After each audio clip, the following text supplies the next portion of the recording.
Who's going to play the next Bond? Will it be Daniel Craig, Idris Elba, or this Singaporean with expensive taste? That's right, we're talking about the worst Bond story ever. It stars fat men and map, and the villains work by making everyone fall asleep. Let's call it Casino Central.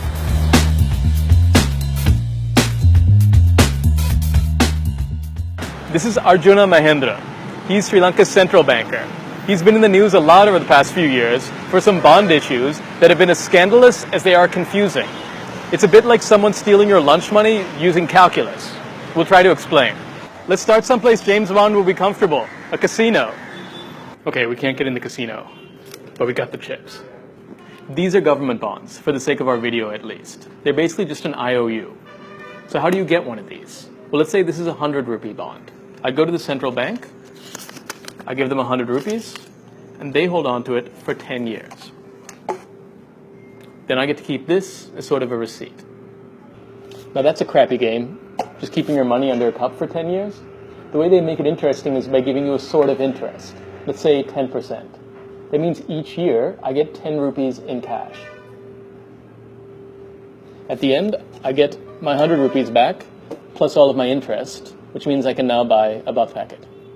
It's obviously more complicated than that, and they deal in the billions of rupees, but this is basically what a bond is.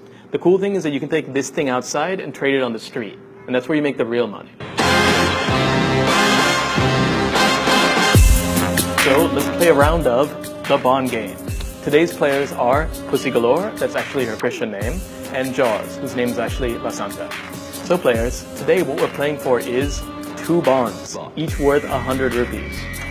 So now the players place their bids, because it's competitive. So blah, blah. Okay. Now their bids come together. I just take the 2 highest ones. I give them their bond. That's how the game is usually played. Now let's get to the fun part. How do you cheat? So let's run the same game again. So hey guys, I got 2 bonds for sale. But this time I whisper something to Pussy. Hey Pussy, I'm actually selling 10 bonds.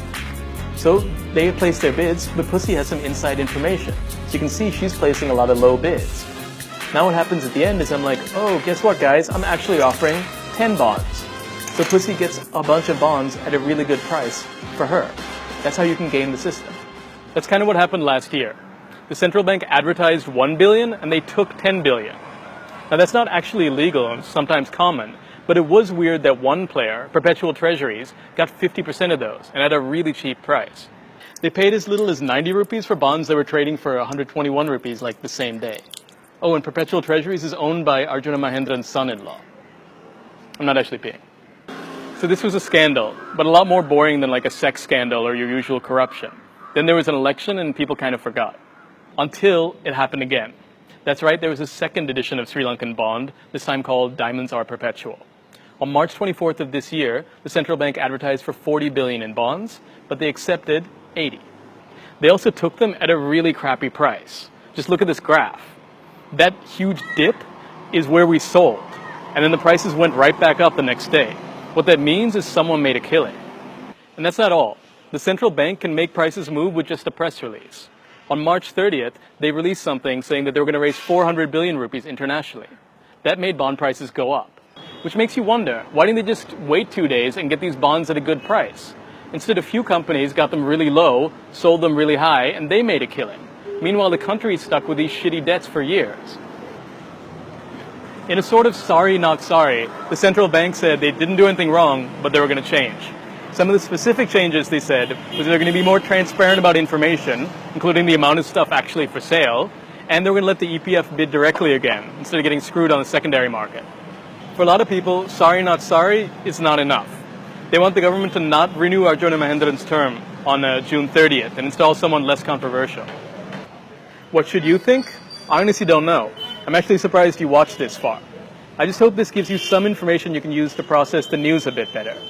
And me personally, I think the next bond should definitely be Idris Elba or Angelina Jolie.